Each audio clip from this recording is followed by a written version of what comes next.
बिस्मिल्लाहिर्रहमानिर्रहीम। अस्सलामुअलैकुम dear student, हमारा जो प्रीवियस लेक्चर था उसमें हमने एक्सरसाइज 11.4 का क्वेश्चन नंबर 4 और क्वेश्चन नंबर 5 ये दो क्वेश्चन जो है ये हमने सॉल्व किए थे। इंशाल्लाह आज हम ये जो हमारे पास बाकी दो क्वेश्चन हैं क्वेश्चन 6 और 7 इसको हम सॉल्व करेंगे। ठीक है, अगर आप लोग क्वेश्चन 1 से लेकर क्वेश्चन 5 तक ये क्वेश्चन देखना चाहते हैं तो लिंक आपको इसी वीडियो के डिस्क्रिप्शन में मिल जाएगा। अब हमारे पास जो क्वेश्चन नंबर 6 है मैं इसको वाइट बोर्ड पर लिख रहा हूँ। पहले हम क्वेश्चन को समझेंगे और फिर हम इसको सॉल्व करेंगे। अब हमारे पास जो क्वेश्चन नंबर 6 है वो ये है, अ काइन इज़ टास्ड 4 टाइम। हमारे पास एक काइन है और इसी काइन को हम जो है 4 दफ़ा जो है इसको हम टास्क करते हैं, मतलब हम इसको 4 दफ़ा फेंकते हैं। What is the probability of every time getting tail. मतलब ये है कि हम ये प्रोबेबिलिटी फाइंड आउट करेंगे, ये चांस फाइंड आउट करेंगे कि हमारे पास जो हम 4 दफ़ा जो टास्क फेंकते हैं तो हमें हर दफ़ा क्या मिल जाए, टेल मिल जाए। ठीक है, तो हर दफ़ा टेल मिलने का चांस हम फाइंड आउट करेंगे कि इसका चांस जो है वो कितना है। तो यहाँ पर मैं पहले आप लोगों को समझाता हूँ। हमारे पास जो काइन होता है, ठीक है, काइन पर 2 आउटकम होते हैं, या हमारे पास हेड होता है या हमारे पास क्या होता है, टेल होता है। ठीक है, अब हम जो टास्क एक दफ़ा फेंकते हैं, ठीक है, तो इसमें हमें तो या हेड मिलेगा। जब हम काइन जो है एक दफ़ा फेंकते हैं तो या तो हमें हेड मिलेगा या तो हमें क्या मिलेगा, टेल मिलेगा। मतलब ये है इसमें टोटल आउटकम कितने हैं काइन पर, तो हमारे पास जो आउटकम है काइन पर वो 2 है। ठीक है, हेड और टेल है। अब अगर हम इसको एक दफ़ा फेंकते हैं तो हेड का प्रोबेबिलिटी कितना आता है, 1 डिवाइडेड बाई 2। मतलब ये है कि हमारे पास एक हेड है और टोटल आउटकम क्या है, 2 है, तो 1/2 हेड की प्रोबेबिलिटी 1/2 है और साथ में टेल की जो प्रोबेबिलिटी है वो भी क्या है, वो भी हमारे पास 1/2 है। मतलब 50% चांस इसके लिए है, 50% चांस जो है इसके लिए भी है। ठीक है, हेड और टेल दोनों के लिए जब हम टास्क जो है एक बार फेंकते हैं। अब अगर हम टास्क को 4 दफ़ा जो है वो फेंकते हैं तो यहाँ पर है कि हमें हर दफ़ा क्या मिलना चाहिए, टेल मिलना चाहिए, कि हर दफ़ा जो है हमें टेल जो है वो आना चाहिए। तो इसका प्रोबेबिलिटी कितना होगा, इसका चांस हर दफ़ा टेल आने का चांस कितना है। ठीक है, तो सबसे पहले हम ये देखेंगे कि जब हम टास्क को 4 दफ़ा फेंकते हैं, ठीक है, तो इसमें हमारे पास टोटल आउटकम कितने आते हैं। ठीक है, तो जिस तरह हमने क्वेश्चन नंबर 5 सॉल्व किया था तो उसमें हमने कहा था कि अगर हम डाइस को एक दफ़ा या 2 दफ़ा, फॉर एग्ज़ाम्पल हम डाइस को 2 दफ़ा जो है वो फेंकते हैं, ठीक है, तो 2 दफ़ा फेंकने के बाद हमारे पास टोटल आउटकम कितना बन जाता है। तो हम देख सकते हैं हमारे पास जो डाइस होता है उस पर टोटल कितनी नंबर्स होते हैं, 6 नंबर। या हम इस तरह भी कह सकते हैं कि हमारे पास जो डाइस है इस पर जो फेसेस होती है 6 फेसेस होती है। ठीक है, तो अगर हम डाइस को 2 दफ़ा फेंकते हैं तो इसके लिए जो फार्मूला बन जाता है वो बन जाता है 6 पावर n। मतलब ये है कि जितनी भी फेसेस है उसका पावर हम n लेंगे। n का मतलब है कि जितनी दफ़ा हम जो है टास्क फेंकते हैं, जो डाइस है वो फेंकते हैं। ठीक है, तो 6 अपनी जगह, n का मतलब है कि कितनी दफ़ा हम इसको फेंकते हैं। तो अगर हम डाइस को 2 दफ़ा फेंकते हैं तो 6 पावर 2 बन जाएगा। तो 6 पावर 2 का मतलब है 6 मल्टीप्लाई बाई 6 और इसका आंसर क्या आता है, 36। तो ये हमारे पास जो है टोटल सैंपल स्पेस जो है वो कितना बन जाता है। जब हम डाइस 2 दफ़ा फेंकते हैं तो इसमें हमारे पास टोटल आउटकम जो है वो 36 आते हैं। ठीक है, अब इसी तरह अगर हम टास्क को जो है 4 दफ़ा फेंकते हैं तो टास्क में हमारे पास फेसेस कितने हैं, 2 फेसेस हैं। ठीक है, और इसका जो है हम पावर n लेंगे। जिस तरह हमारे पास जो है डाइस में हम 6 पावर n लेते हैं तो टास्क में जो है हम कितने लेंगे, जो काइन है इस पर हम 2 पावर n जो है लेंगे। तो 2 अपनी जगह और n का मतलब है कि कितनी दफ़ा हम इसको फेंकते हैं। तो यहाँ पर हम लगाएंगे 4। तो 2 जब हम 4 टाइम मल्टीप्लाई करते हैं तो हमारे पास 16 आता है। ठीक है, तो इसका मतलब ये है कि हमारे पास जो टोटल आउटकम है वो 16 बन जाते हैं। वो किस तरह मैं आपको थोड़ा जो है वो समझाता हूँ। जब हम टास्क जो है 4 दफ़ा फेंकते हैं तो इस तरह भी पॉसिबल है कि हर दफ़ा हमें क्या मिल जाए, हेड मिल जाए। ठीक है। या इस तरह भी पॉसिबल है कि 3 दफ़ा हमें हेड मिल जाए और लास्ट टाइम जो है हमें टेल मिल जाए, ठीक है। या इसी तरह भी हो सकता है कि 2 दफ़ा जो है पहली 2 दफ़ा हमें हेड मिल जाए, तीसरी दफ़ा जो है हमें टेल मिल जाए और लास्ट में हमें क्या मिल जाए, हेड मिल जाए, ठीक है। तो इस तरह हम जो है मुख्तलिफ कम्बिनेशन बना सकते हैं और हमारे पास जो टोटल कम्बिनेशन यहाँ पर बन जाते हैं वो कितना आता है, वो हमारे पास 16 आता है, ठीक है। तो यहाँ पर हम जो है सोल्यूशन स्टार्ट करेंगे। तो सबसे पहले सोल्यूशन में हम ये लिखेंगे कि टोटल आउटकम ऑन काइन पर हमारे पास जो आउटकम है टोटल वो कितने हैं, वो हमारे पास 2 है, क्योंकि या तो हमें हेड मिलेगा या तो हमें टेल मिलेगा। लेकिन यहाँ पर जो हम क्वेश्चन सॉल्व करने वाले हैं वो किसके लिए है, probability of every time getting tail, मतलब हर दफ़ा जो है हमें टेल मिलना चाहिए, ठीक है। तो यहाँ पर सबसे पहले हम लिखेंगे टोटल आउटकम ऑन काइन, वो हमारे पास कितना है, वो हमारे पास 2 है। तो हम यहाँ पर सबसे पहले जब हम एक दफ़ा जो है टास्क फेंकते हैं, ठीक है, तो इसके लिए प्रोबेबिलिटी हम फाइंड आउट करेंगे, ठीक है। तो यहाँ पर हम इस तरह लिखेंगे कि now probability of getting tail के लिए हम जो है प्रोबेबिलिटी फाइंड आउट करने वाले हैं, ठीक है। Probability of getting tell on 1 time, जब हम एक दफ़ा टास्क फेंकते हैं तो टेल के लिए कितना प्रोबेबिलिटी है, तो हमारे पास जो है टास्क पर सिर्फ एक दफ़ा जो है वो टेल है, तो 1 और डिवाइडेड बाय टोटल आउटकम कितना है, वो हमारे पास क्या है, 2 है, ठीक है। अब हम जो है टास्क जो है वो 4 दफ़ा इसको हम फेंकते हैं, ठीक है। तो यहाँ पर हम लिखेंगे कि now probability of getting tell when kind is tasked 4 time. यहाँ पर है कि अगर हम जो है एक दफ़ा जब हम टास्क फेंकते हैं तो इसका जो टेल का प्रोबेबिलिटी या हेड का प्रोबेबिलिटी कितना है, 1/2 है, ठीक है। दोनों के लिए सेम है। लेकिन यहाँ पर है जब हम टास्क जो है 4 दफ़ा फेंकते हैं तो यहाँ पर है probability of getting tail when coin is tossed 4 time, तो इसके लिए प्रोबेबिलिटी क्या होगी। तो जब जिस तरह हमने यहाँ पर पढ़ा कि हमारे पास जो नंबर होता है, ठीक है, और इसके जो पावर है, पावर का मतलब है कि हम कितनी दफ़ा इसको फेंकते हैं, तो उसी नंबर का वो पावर हम लेंगे, ठीक है। तो इसका मतलब ये है कि हमारे पास जो एक टाइम जब हम टास्क को फेंकते हैं तो इसका प्रोबेबिलिटी क्या है, 1/2, और जब हम इसको 4 दफ़ा फेंकते हैं तो इसका मतलब ये है कि इसका पावर हम क्या लेंगे, 4 लेंगे, 1/2 टू द पावर 4, मतलब 1/2 टू द पावर n बन जाएगा, ठीक है। 1/2 का मतलब है एक दफ़ा और n का मतलब है जितनी दफ़ा हम इसको फेंकते हैं तो n की वैल्यू हम वो लगाएंगे, ठीक है। तो 1/2 और n की जगह हमने 4 लगाया, क्योंकि यहाँ पर हम जो है 4 टाइम टास्क फेंकते हैं, ठीक है। अब 1/2 टू द पावर 4 का मतलब ये है कि ये 1/2 जो है ये 4 दफ़ा हम मल्टीप्लिकेशन में लगाएंगे, ठीक है। 1/2 मल्टीप्लाई बाई 1/2 मल्टीप्लाई बाई 1/2 और मल्टीप्लाई बाई 1/2, तो 1 के साथ न्यूमरेटर और डिनोमिनेटर के साथ मल्टीप्लाई हो जाएगा। 1 1 जार 1, 1 1 जार 1, 1 1 जार 1, ठीक है।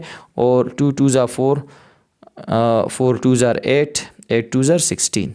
मतलब ये है कि हमारे पास टोटल आउटकम कितना है 16, और जो जब हम टास्क 4 दफ़ा फेंकते हैं तो हर टाइम जो हमें क्या मिल जाता है, टेल मिल जाता है। इसी तरह कि पहली दफ़ा भी हमें टेल मिल जाए, दूसरी दफ़ा भी, तीसरी दफ़ा भी हमें टेल मिल जाए और लास्ट टाइम भी हमें क्या मिल जाए, टेल। 4 दफ़ा हमें टेल मिल जाए तो इसका प्रोबेबिलिटी क्या है, 1/16। 1/16 का मतलब है कि इसका चांस बहुत ज़्यादा कम है, ठीक है। हमारे पास जो प्रोबेबिलिटी लाइन था, इसी तरह एक लाइन था, यहाँ पर ये जो स्टार्टिंग पॉइंट है यहाँ पर हम 0 लिखते थे और यहाँ पर हम 1। जब किसी चीज़ का प्रोबेबिलिटी 0 हो तो इसका मतलब ये होता है कि उसका जो है वो आउटकम हमें नहीं मिल सकता, मतलब उसका चांस बिल्कुल ख़त्म है, वो इसका चांस 0 है। और जब किसी चीज़ का प्रोबेबिलिटी 1 होता है, ठीक है, किसी इवेंट का, तो इसका मतलब ये है कि उसी इवेंट के मिलने का चांस हमारे पास कितना होता है, 100% होता है। जब 0 और 1 का जो मिड पॉइंट यहाँ पर हमारे पास होता है, इसको हम 1/2 कहते हैं, ठीक है। तो 1/2 का मतलब है कि यहाँ पर मिलने का चांस कितना है, 50%, ठीक है। और जब 1/2 और 0 के दरमियान जो नंबर आता है तो उसका चांस कितना होता है, वो बहुत कम होता है। मतलब यहाँ पर जो है अगर हमारे पास 20% है, 10% है, 30 है, तो ये 50 से कम है, तो इसका चांस बहुत कम है। इस तरह अगर हम 1 को 16 पर डिवाइड करें तो इसका हमारे पास आंसर आता है 0.06। इसी तरह कोई आंसर आता है। तो ये 0.06 दरअसल में 0 की बिल्कुल नज़दीक है। यहाँ पर जो है 0.06 होगा। ठीक है, तो यहाँ पर है कि इसका चांस जो है वो इंतहाई कम है। और परसेंटेज में अगर हम इसकी बात करें तो इसका परसेंटेज क्या आता है 100 में से 6.2। इसी तरह इसका परसेंट आता है। तो 6.2% बहुत ज़्यादा कम है। तो इसका मतलब ये है कि जब हम टास्क को 4 दफ़ा फेंकते हैं तो हर दफ़ा हमें जो टेल मिलता है इसका चांस क्या है वो बहुत ज़्यादा कम है। ठीक है, तो ये था हमारे पास क्वेश्चन नंबर 6। अब हमारे पास जो क्वेश्चन 7 है, इसका लास्ट क्वेश्चन है इस एक्सरसाइज का, वो ये है Nida picks a card randomly. हमारे पास इसी क्वेश्चन के साथ ये कार्ड्स गिवन है और ये कार्ड्स जो है इस पर ये मुख्तलिफ नंबर जो है ये मेंशन है। ठीक है, तो यहाँ पर है कि निदा इससे रेंडमली एक कार्ड जो है वो उठाती है। इवेंट ए इसमें क्या है, randomly selected card will have a 7। जो वो कार्ड उठाती है रेंडमली, तो वो क्या है, वो अगर हमारे पास क्या हो 7 हो। ठीक है, इवेंट ए ये है कि जो कार्ड वो उठाती है वो 7 हो। दूसरा क्या है इसमें, इवेंट बी क्या है, randomly selected card will be even. जो दूसरी दफ़ा वो कार्ड उठाती है तो वो क्या है, वो कार्ड हमारे पास जो है वो इवन हो। तो यहाँ पर हमारे पास 7 कितनी दफ़ा है, ये हमारे पास 2 दफ़ा है। और इवन नंबर इसमें कौन से हैं, 4, 0 और 8 है। ये 3 इसमें इवन नंबर है। ठीक है, तो इसमें हम ये पार्ट्स जो है वो फाइंड आउट करेंगे। If the 2 events mutually exclusive, कि हमारे पास ये जो 2 इवेंट है, इवेंट ए और बी, आया ये म्यूचुअली एक्सक्लूसिव है या नहीं है। दूसरा है probability of A union B, और सी है probability of A intersection B.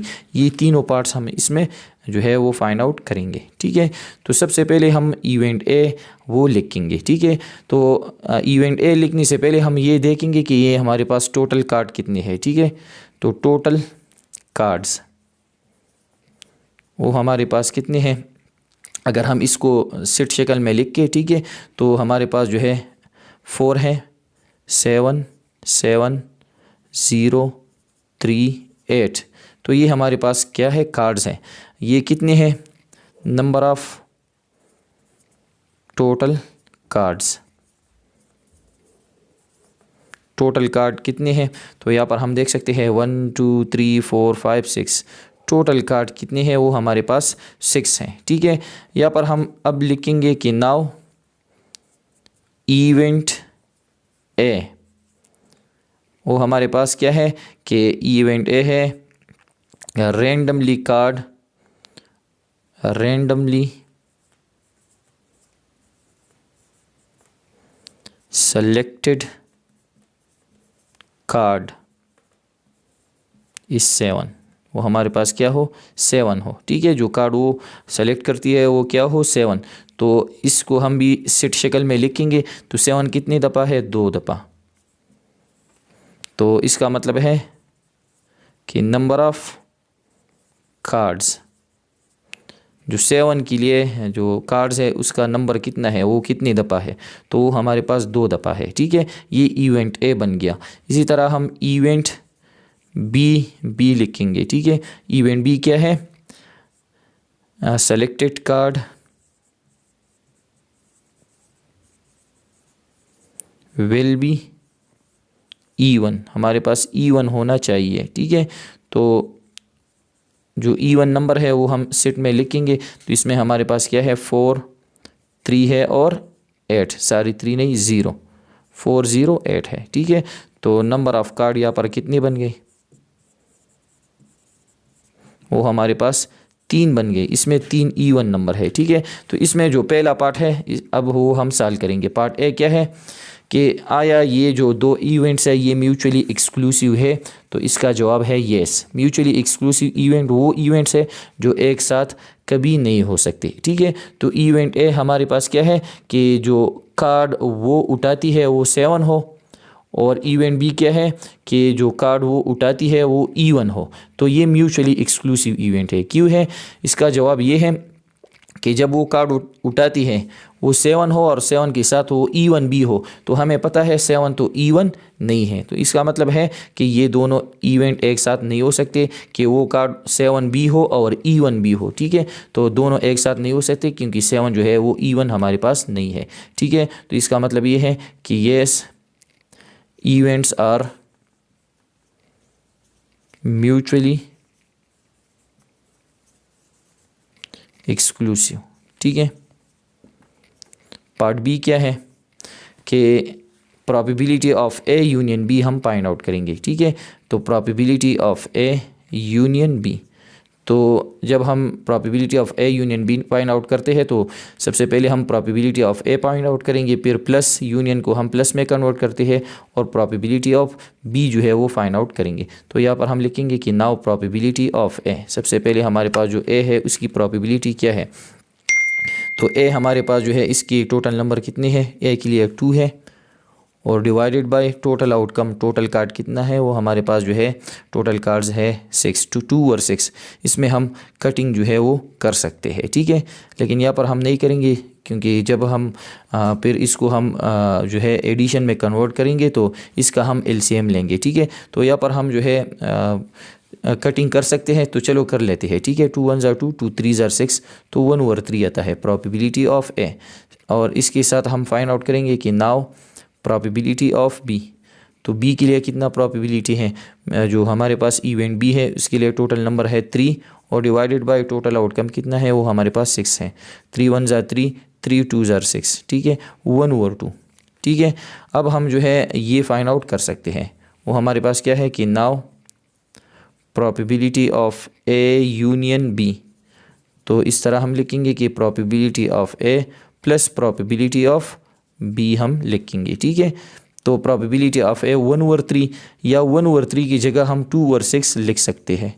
ठीक है, प्लस 1/2 या 3/6, तो ये लिखेंगे क्योंकि यहाँ पर जो है इसका हम एलसीएम लेंगे और यहाँ पर डिनोमिनेटर क्या है, दोनों डिनोमिनेटर सेम होंगे। ठीक है, तो यहाँ पर हम ये लिखेंगे क्योंकि जब डिनोमिनेटर सेम होते हैं तो इसका जो एडिशन है वो फ्रैक्शन जब हम ऐड करते हैं एलसीएम लेते हैं तो यहाँ पर दोनों का एलसीएम जो है वो लाइक टर्म है, लाइक फ्रैक्शन है। ठीक है, तो इसका एलसीएम लेना बहुत आसान है। तो 6 और 6 का एलसीएम क्या आता है, 6 आता है। ठीक है, अब 6 की ऊपर 2 है और प्लस इसका न्यूमरेटर 3 है। 2 + 3 क्या आता है, 5/6। तो probability of A union B बराबर होगा 5/6 का। ठीक है, और इसमें जो लास्ट पार्ट है तो यहाँ पर हम इसको सॉल्व करेंगे। ठीक है, लास्ट पार्ट इसमें ये है कि probability of A intersection B वो हम फाइंड आउट करेंगे। Probability of A intersection B, तो इंटरसेक्शन को हम मल्टीप्लिकेशन में कन्वर्ट करते हैं, लेकिन यहाँ पर ये जो इवेंट है ये क्या है, ये म्यूचुअली एक्सक्लूसिव है। तो यहाँ पर हम ये लिखेंगे कि as events are mutually exclusive, ये इवेंट म्यूचुअली एक्सक्लूसिव है, तो एंड का मतलब है कि ये दोनों एक साथ नहीं हो सकते। ठीक है, तो probability of A intersection B वो हमारे पास क्या होगी, वो हमारे पास 0 होगी क्योंकि यहाँ पर जो है ये दोनों इवेंट एक साथ नहीं हो सकते। ठीक है, तो ये था हमारे पास क्वेश्चन नंबर 7। तो डियर स्टूडेंट, आज की लेक्चर में हमने क्वेश्चन 6 और 7 सॉल्व किया और हमारे पास ये एक्सरसाइज जो है ये ख़त्म हो गया। उम्मीद करता हूँ ये आप लोगों को समझ आ गई होगी। फिर भी कोई मसला हो तो आप पूछ सकते हैं।